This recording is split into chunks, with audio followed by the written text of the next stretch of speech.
All right, we've all been there, right? Stuck in a line that seems like it'll never end, your patience is gone, and suddenly, someone just walks right to the front of the line. They totally ignore that we're all supposed to wait in line. Yeah, that is so frustrating. It seems like everyone feels the same way about that. Like, it's just not fair. Yeah, we all agree to wait our turn, but then someone breaks that rule. The podcast episode you sent me is about this. It's an English language learning podcast. It's really interesting how they talk about cutting in line. They use this funny dialogue to teach vocabulary and how to act in that situation. They even have a guest from England to talk about how things are different there. That's a good way to teach. Everyone knows how it feels when someone cuts in line. Exactly. The podcast starts with this couple. They're trying to fly to Hawaii. The guy is already stressed out from driving in New York City. Then he sees how long the line is to check in. He says something like, "There's no way that line must be a mile long." Wow. Unbelievable. And must be a mile long. Mm. Those phrases really make you feel how annoyed he is. It's like he's trying to say how unfair it is with those words. Yes. And then it gets even worse. He tries to cut in line. He says he was there before, but he wasn't. So he gets in a fight with someone else in line. But the podcast doesn't just talk about what happened. They actually use this fight to teach language. Interesting. Yeah, they talk about phrases like, "there's no way." You could use that to say no to lots of things, like, "there's no way I'm missing this deadline," or "there's no way I'm trying that new spicy dish." I like how they connect the phrases to real life. Yeah. It's a smart way to make it more fun to learn. Okay, so we know that cutting in line is rude everywhere. But the podcast talks to a woman from England about how it's different there. And she says waiting in line is almost like a hobby in the UK. She even says jumping the queue. Yeah. That sounds nicer than cutting in line. But I bet people get just as mad. I bet they do. It sounds like they have all these rules for waiting in line. Yeah. Like they wait in line for the bus, at the grocery store, even on escalators. Right. It's like everyone knows their spot in line and they don't mess it up. It makes me wonder if it's more than just being polite. Is there a bigger reason why British people always wait in line? That's a good question. Some people who study how people act in groups think it shows how important fairness is to them. So it's not just about waiting your turn, it's about everyone being treated the same. Exactly. It's about keeping things peaceful and respecting the space everyone shares. That makes sense. And it makes you think about what happens when you break that rule. Yeah. It must make people really mad. It's so interesting how different places have different rules for acting. Makes you think about how something small in one place could be a big deal somewhere else. Yeah. That's important to think about, especially now that everyone travels so much. Right. So the British have their way of waiting in line. But how do we deal with line cutters in other parts of the world? Because they're everywhere. That English learning podcast we're talking about actually gives some advice about that. Oh, really? Yeah. What do they say?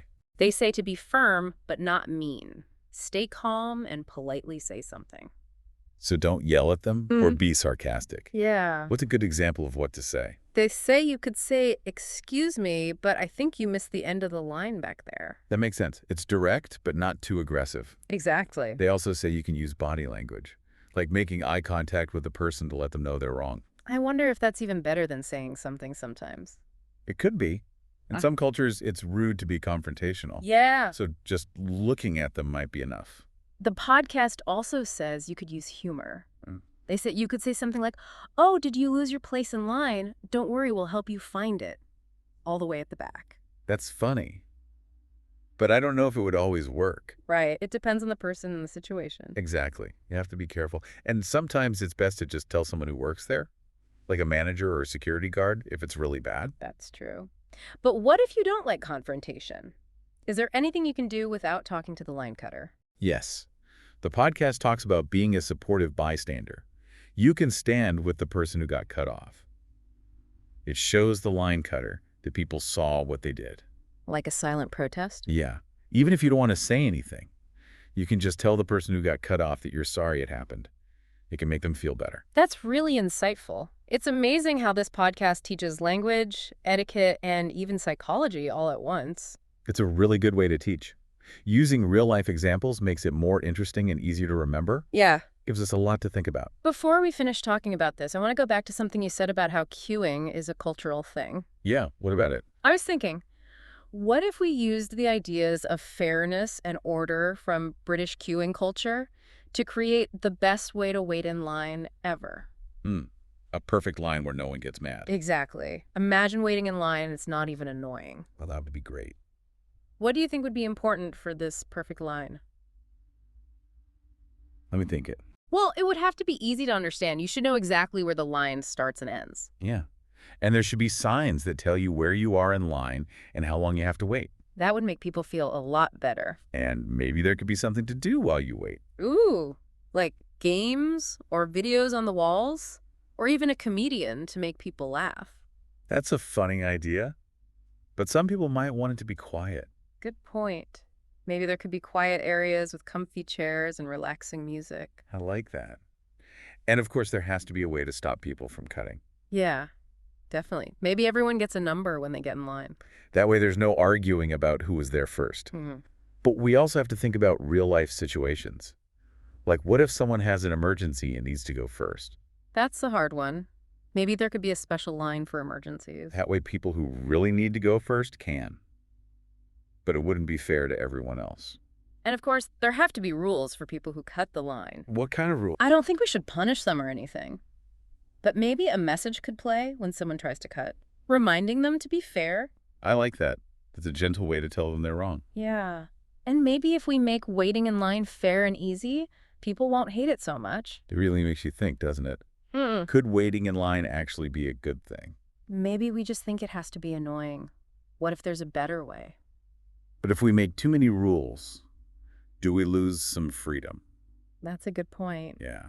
We What? need order, but we also need to be flexible. The podcast talked about that too. About if it's ever okay to break the rules of waiting in line. Right. Like if there's a good reason to cut in line. Exactly. Like what if you're at the grocery store and you only have one thing, but the person behind you has a full cart? Would it be so bad to ask to go ahead of them? I think most people would say yes, especially if you ask politely. Yeah. Or what about if it's an emergency? Someone needs help right away. It's okay to let them cut in line then, right? Of course. It's important to be kind and use common sense. So maybe it's not about always following the rules. It's about being smart and thinking about others. Yeah.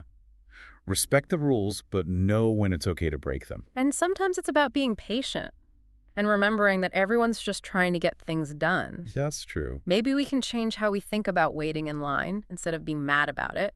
We can use that time to think or talk to people or just relax. I like that idea. Making something annoying into something good. So to wrap up our deep dive, think about this the next time you're waiting in line. It could be at the store, the airport, anywhere. Think about all the rules people are following without saying them. And how everyone works together to make it work. Maybe you'll even start to like waiting in line a little bit.